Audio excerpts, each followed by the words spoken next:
Welcome back to World Crisis Radio, our final segment. Keep up with everything on Tarpley.net, Webster G. Tarpley Twitter feed, and Facebook. Make sure you get the real one, not the imposter sites. We're doing what we can about that, but with limited resources, not so easy to clean it up. But it will get done. So, to the extent that the U.S. launches the veto against Palestinian statehood, that will essentially be the epitaph for this entire demagogic exercise in destabilization known as the Arab Spring. And again, now it's the Arab Autumn. The destabilization of Syria appears to be subsiding. This looks like it has completely run out of gas. Even the manufactured news reports are now dwindling. The casualty reports that they give could be coming out of New York City or Detroit or Los Angeles in terms of the number of victims. So this is now subsided. As the U.S. prepares to veto the Palestinians, partly for Obama's personal demagogic needs, remember the break with Saudi Arabia looms over that. If the U.S. actually uses the veto, that puts the Saudis in a position where they've got to do something to distance themselves from the U.S., and that could increase world instability. So, on the whole, an important public service rendered by the Palestinians. In terms of Libya, Obama was gloating on Monday already about the overthrow of Gaddafi, but he may be speaking too soon. The rebels have gotten a hold of the Libyan seat at the United Nations, 114 to 117. That just shows a lot how easy it is to intimidate people. The ALBA group, Venezuela, Bolivia, Cuba, and some others, they are hanging tough on a pro-Libyan, pro-Gaddafi line. The African Union has caved, but the fighting is going on. Khamis Gaddafi is alive and in the field.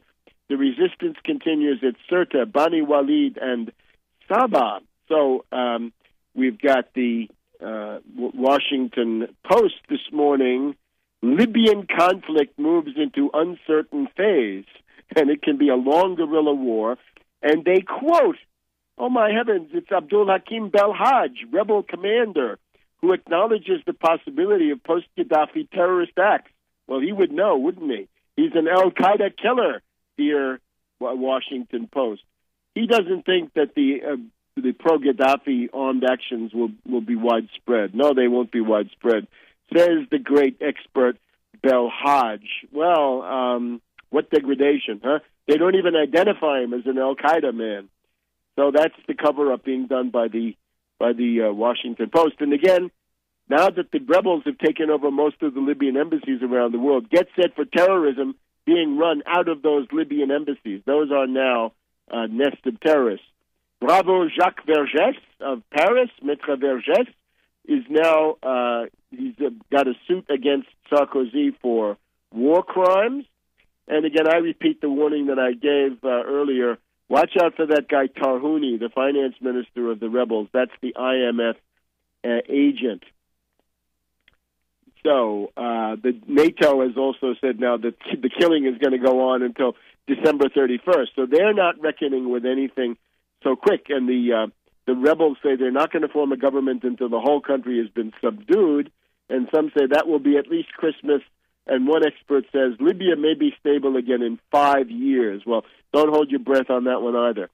Let's also note and applaud the speech of the Iranian President Ahmadinejad to the United Nations General Assembly. And I think this stood out, not because I agree with every component part of it, but I think it represents a laudable and significantly successful attempt to try to capture the crisis of world civilization, which is economic and it's also political and institutional. So here's what Ahmadinejad says. Among other things, he gives an outline of the failure of globalization, really, in economic terms. 3 billion people across the world live on less than $2.50 a day. Over 1 billion people do not even get one adequate meal per day. 40% of the poorest people in the world have only 5% of the income. 20,000 innocent and destitute children die every day in the world because of poverty. Even in the United States, 80% of the assets are controlled by 10%. I think that's approximately it. It's the top 1% controls 40% of the wealth, the assets, not even income, but assets, and the lower 40% control less than 1%, or maybe they're negative by now. What are the causes and the reasons? And he goes into various reasons, and this then becomes a series of indictments of imperialism over the years, in particular provoking and encouraging Saddam Hussein to attack Iran. Who used the mysterious September 11th incident as a pretext to attack Afghanistan and Iraq, killing, injuring, and displacing millions in the two countries? Who nullified the Bretton Woods system by printing trillions of dollars without gold backing? Well, again, not so much the gold backing. It was a gold exchange, a gold reserve standard, not a gold coin standard. Who is paralyzing the UN Security Council? This, I think, is important. So he talks about the arrogant powers, and who could deny that this captures a significant reality in the world? Can the flower of democracy blossom from NATO's missiles, bombs, and guns? Asked Ahmadinejad. I would also ask him, how is it that you can therefore continue to call the current gang of thugs that have taken over parts of Libya, how can you call them revolutionaries when that's not what they are? The predominance of the U.S. system of bases, 268 bases in Germany, and so forth. The main question is the quest for the root cause of such attitudes. The prime reason should be sought in the beliefs and tendencies of the establishment. Now, this would be cultural.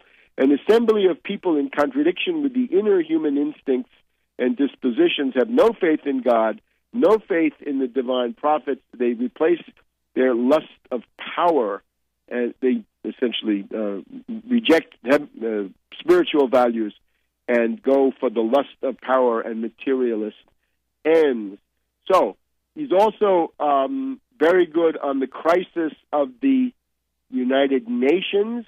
Hypocrisy and deceit are allowed in order to secure interest in imperialist goals. Drug trafficking and killing. I'm thinking of Kosovo. I'm not sure what he had in mind.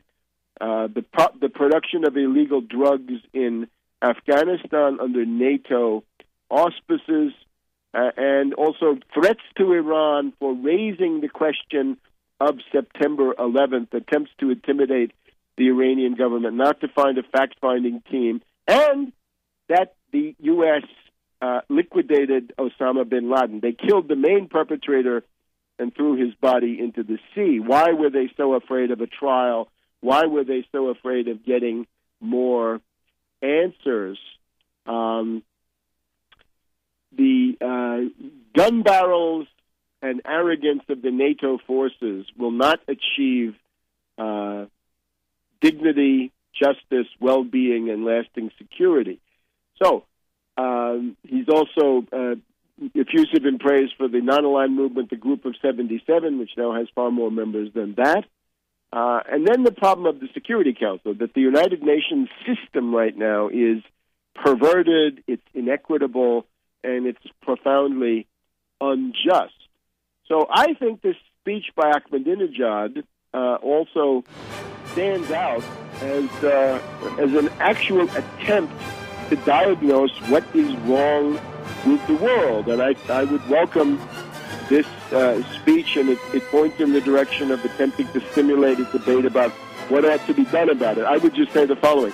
Don't start with religious values necessarily, because this leads to theological conflicts, but start with Confucian benevolence, Christian charity, Muslim social solidarity. In other words, good works, and that means world economic development. World economic development is the common platform where some kind of unity could be found. And we'll be back with you next week here on World Crisis Radio. Keep up with Tarpley.net, with Webster Tarpley on Twitter, with Tarpley on Facebook, and buy those books.